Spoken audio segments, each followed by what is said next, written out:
28 avril 2025, les trois chefs de la diplomatie des États du Sahel étaient à côté de Mohamed VI, le roi du Maroc. L'Algérie soupçonne le Maroc de comploter au Sahel contre elle et contre ses intérêts. Est-ce que c'est du fantasme ou c'est une vérité? Si le Maroc estime qu'il va jouer le Sahel pour convaincre ces pays du Sahel, d'abord les trois pays du Sahel, de reconnaître la marocanité du Sahara, c'est déjà une carte gagnée. Pourquoi voulez-vous que le Maroc se prive d'utiliser le Sahel ou l'Afrique de l'Ouest comme terrain de jeu politique et économique pour faire avancer son agenda et ses intérêts? Avec tout ce qui vient de se passer sur le plan africain, le Kenya récemment, les choses ne se font pas par une baguette magique. L'investissement diplomatique marocain prend du temps, se fait en toute discrétion et finit par aboutir à des résultats. Quand on voit maintenant que les militaires maliens et du Niger se forment en plus au Maroc, qu'il y ait des aides militaires, qu'il y ait des accords de coopération, que les entreprises marocaines sont de plus en plus présentes, est-ce que c'est pas légitimement,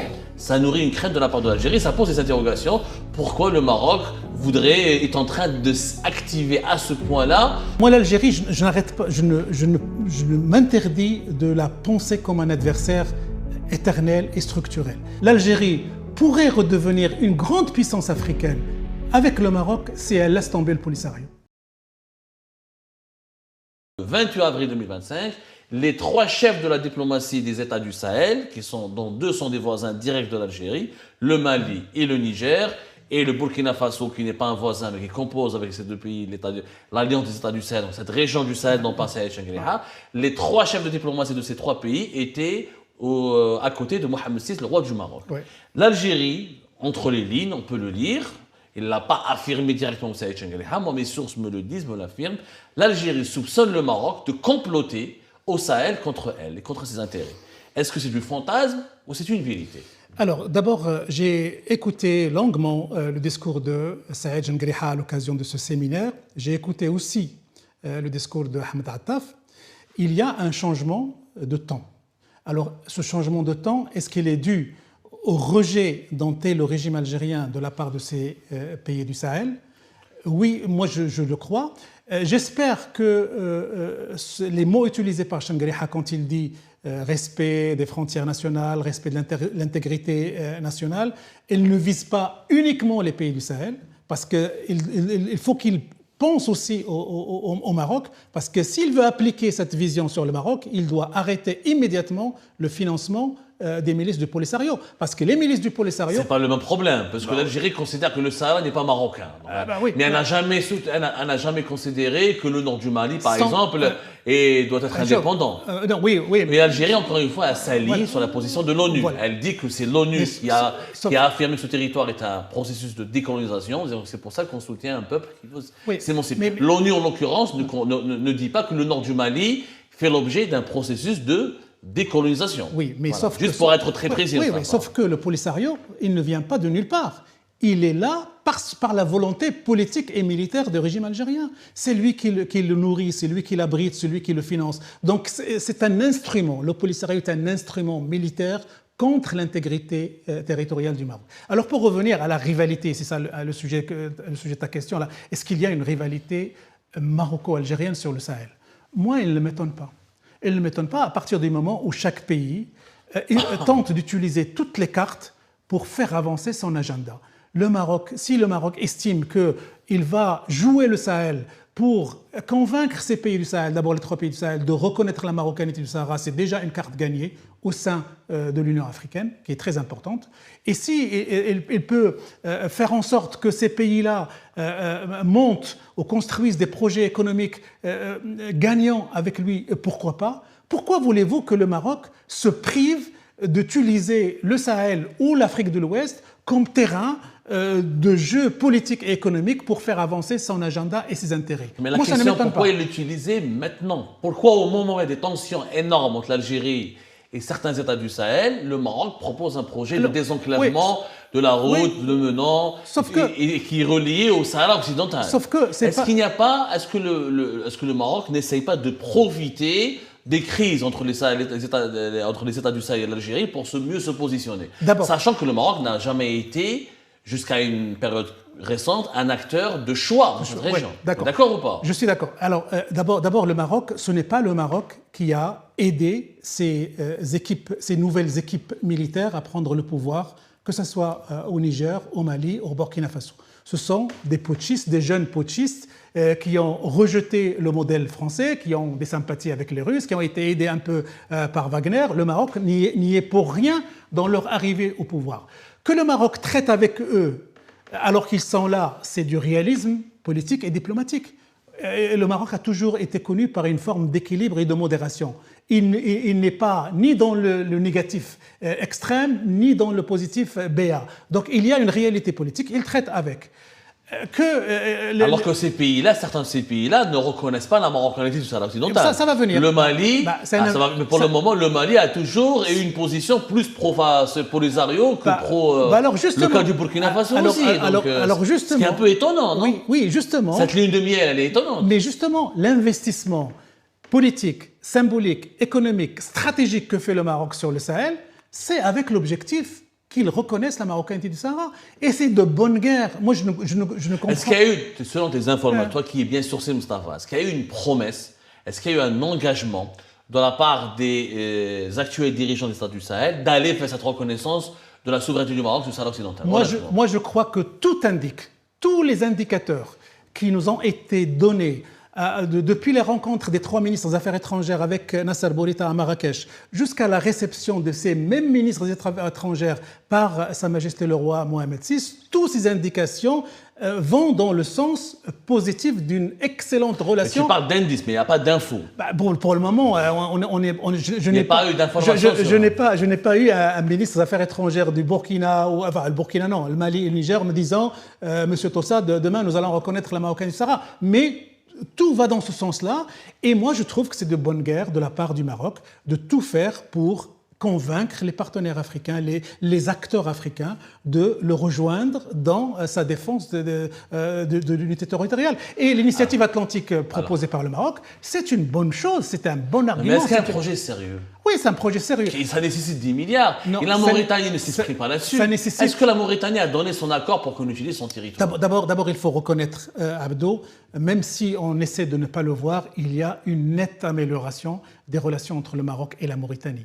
Les deux pays sont dans une dynamique positive. Les deux chefs d'État se sont rencontrés récemment. Il y a une imbrication de plus en plus importante au niveau économique et stratégique. Les Mauritaniens semblent entretenir aussi de très bonnes relations avec l'Algérie. Il n'y a pas de problème entre la Mauritanie et l'Algérie non plus. Dans la finalité de cette démarche marocaine auprès de la Mauritanie, il faut que la Mauritanie, à un moment ou à un autre, il faut que ses efforts soient couronnés par un prix politique, c'est celui du retrait de la Mauritanie, de la reconnaissance du Polisario. Ça va venir aussi. Ça, c'est une réalité qui est inscrite dans le temps. C'est un vœu ou c'est une information qui correspond ou une analyse qui correspond à une certaine réalité? Parce que pour le moment, la Mauritanie, elle est neutre.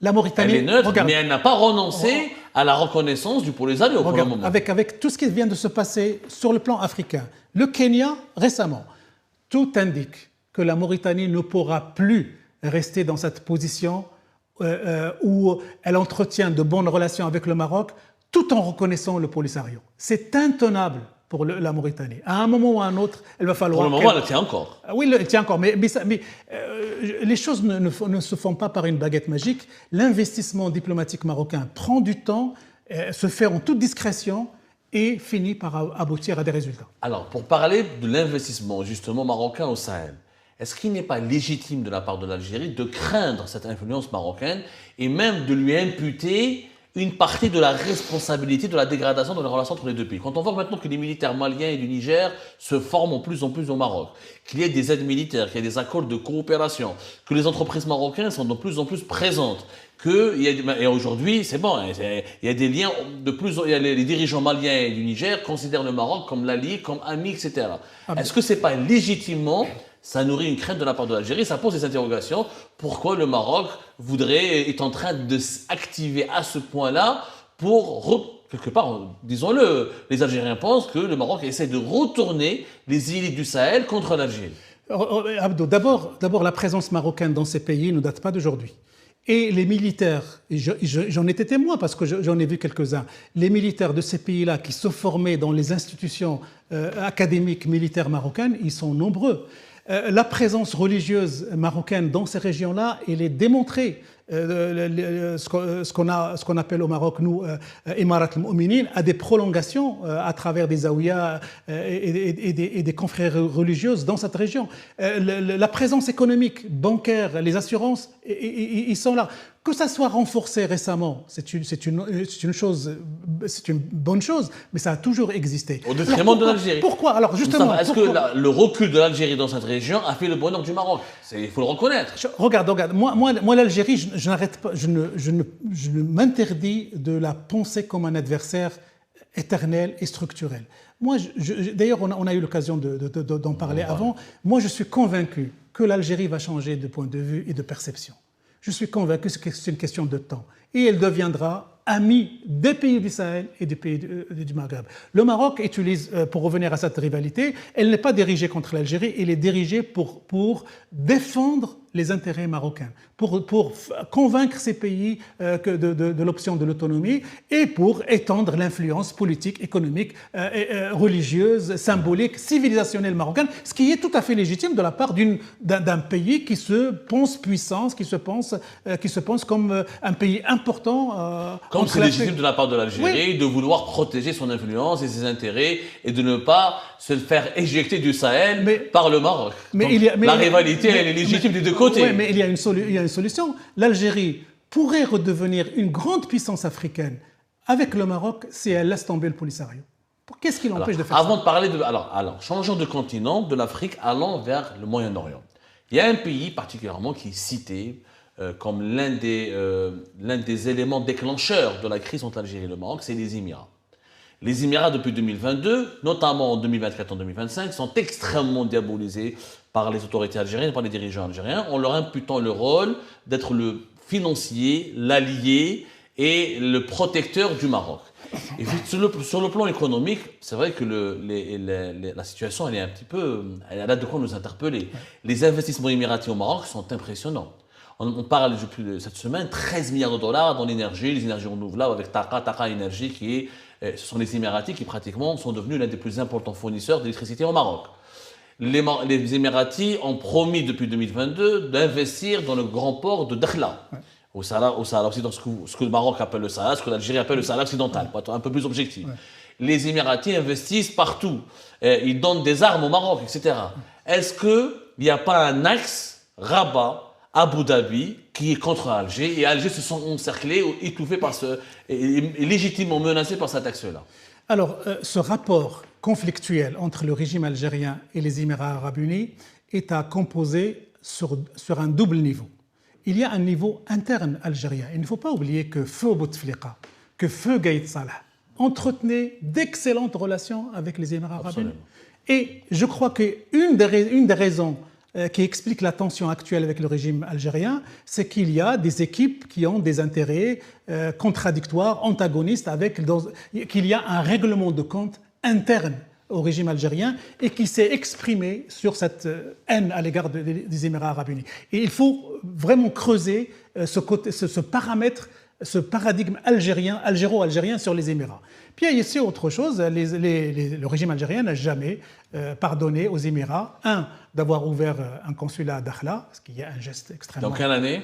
Je crois il y a quelques années déjà, je n'ai pas les dates, mais il y a 2-3 ans ou plus, d'avoir ouvert d'être un pays partenaire, mais solidement partenaire du Maroc, les investissements gigantesques, le financement des grands chantiers, des grands projets comme le gazoduc Maroc-Nigeria. Les Émirats sont très présents. Leur investissement dans le Sahara marocain de manière structurelle, ça n'a jamais été pardonné de la part du régime algérien aux Émirats arabes unis. Mais là où les choses commencent à déraper et à faire mal, pourquoi, si vous n'êtes pas d'accord avec les choix de ce régime, pourquoi tomber si bas dans l'insulte de cette manière-là avec ce reportage qui a été fait par la télévision algérienne?